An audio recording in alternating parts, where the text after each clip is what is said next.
Hello, Hero. Yeah. So today is Saturday, weekend. Mm. So what is the point?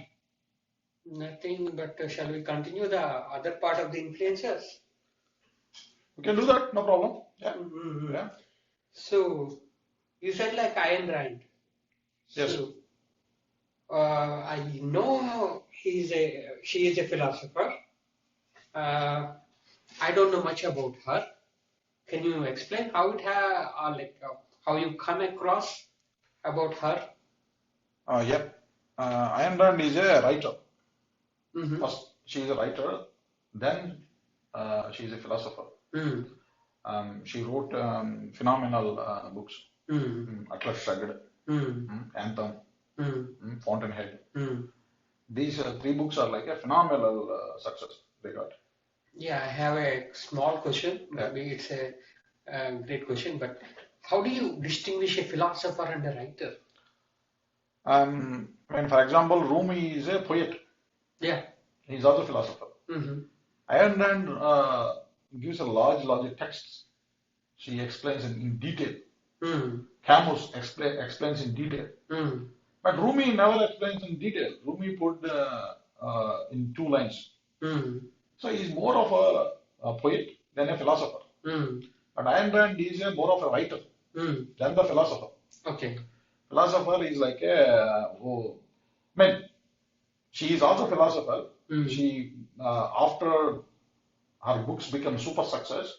Then she wrote about another book called uh, The Virtue of Selfishness. Mm-hmm. That is essentially talks about her philosophy. Okay. What is her first rating? First reading? Yeah, writing. What's her first book? Sorry. It's like 1937 or something. It's Okay. the Anthem. Okay. Yeah. That's about what? These about the drama between the characters. Okay, it's just like a It's like a novel. novel. It's Okay. like a novel. It's basically nothing. She created a character and she tried to put her philosophy, her thinking, in terms of her created character. And the character is talks about essentially what she want to talk to the world. Yeah, that's what usually any writer. Exactly. Yeah. So it starts like that. Yeah. She's also like that. For example, you see Camus, Albert. These guys they write about philosophical texts. They don't create characters. They don't talk. They don't write any novels. They write philosophy. That's it. Bhagavad Gita, Sri Krishna as a philosopher. Bhagavad Gita, Sri Krishna never created a character, right? No. She directly talks about the philosophy. Mm-hmm. Philosophy essentially was talk about life, right? Yeah. Because there is a death. We already said this one. So Ayn Rand started with as a writer, and then she became definitely a philosopher. Now in California, in other parts of the United States, they have Ayn Rand Institute where you can see her works, and she has you can see all the stuff related to her. Yeah. She is super famous. And then she's very rebellious. Have you watched any of her interviews? That is available in YouTube. No. She's super, extremely rebellious person. Yeah. Even interviewers also feels like little shaky when she's giving kind of answers. She is extremely dominant presence. She she's as a form. As a form means like by looks. She's like a not a girl to me. She's like a boy. Boyish image she has. But I love her. Her thinking, her rebellious nature, her philosophy. Her philosophy essentially talks about the individuals. So, like you said, like Rumi. yeah. What his philosophy talks about? No, Rumi is mainly talks about love. Okay. Love and all the emotions he talks about. So, okay. So you mean to say like every philosopher having a style, right? Yes, definitely. Okay. That's why they are targeting like one exactly. particular essence. So, yeah. Philosophers having their own unique style because they are simple thinkers and they try to put this thinking in terms of text as the life happened to them.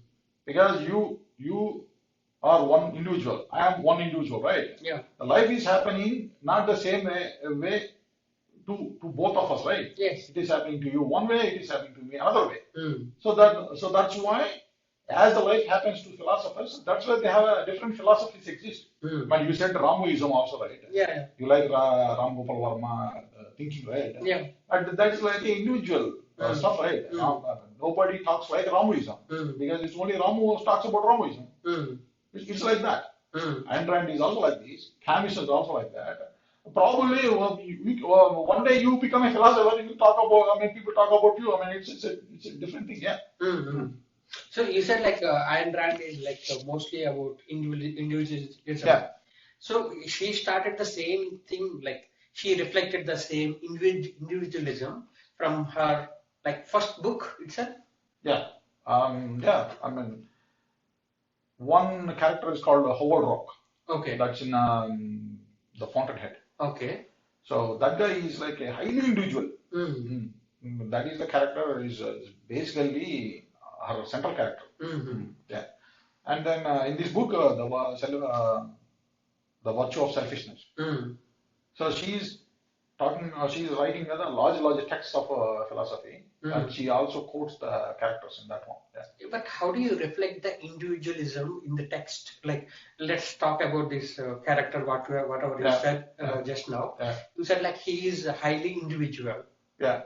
I mean, let's say that if you take one of her quotes, so if you read the quotes, the quote goes like this: I swear by my life and my love of it that I will never live for the sake of another man, nor ask another man to live for mine. So that's basically talking about I'll not ask for any help. I'll not ask for anything from anybody, and I will not give anything to anybody. It is the highest form of individualism. Yeah. Yeah. Yeah. This is and my famous quote.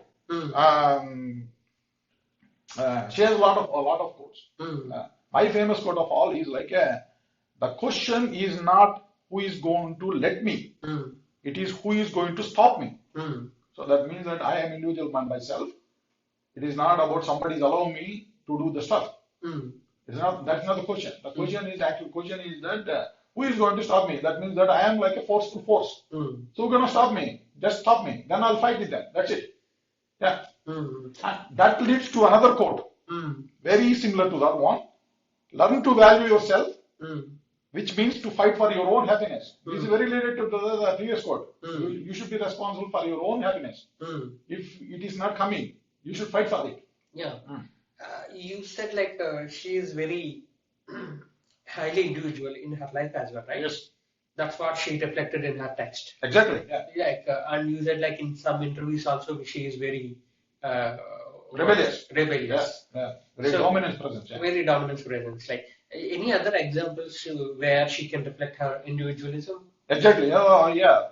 This is a very this is a very good question. So the thing is that I can give you a conversation between her and her husband. Her husband is a Franco-Corner. Her husband is also a writer.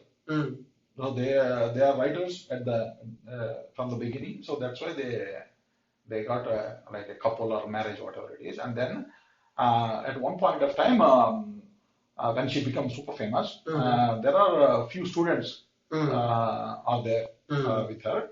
And then one of the students is a Nathaniel Brendan. So Ayn Rand like him.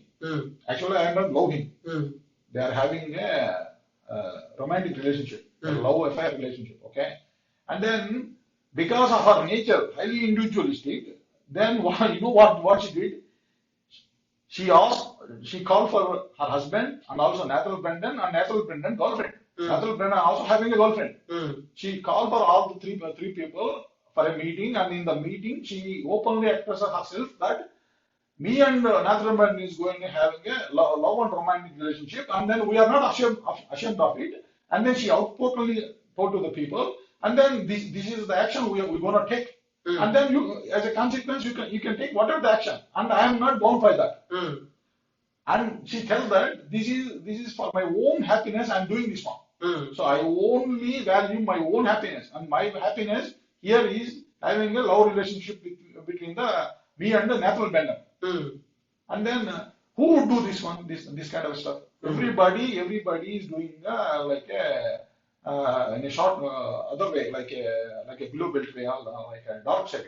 But she comes openly and outspokenly talks about all these things in front of her husband and also his girlfriend, Nathan Brendan girlfriend. Yeah. Of course, Nathan Brendan girlfriend got broken up, but Frank O'Connor didn't divorce Ayn Rand. That could be probably she's super famous. Yeah, I don't know what is the reason, but she did this one. Yeah, that actually explains how individual she is. But her individualism affected the other person, right? Yes, definitely, but the other person is also lives like an individual. If the Ayn Rand thinks that she is only living for her own happiness, other person also should live for his own happiness, and then takes action one, and that guy has to take another action towards it. It's like chess game. Yeah, one player moves another opponent, moves another one. It's like that. But she's super outspoken. Yeah, and also she's highly rebellious and highly individual.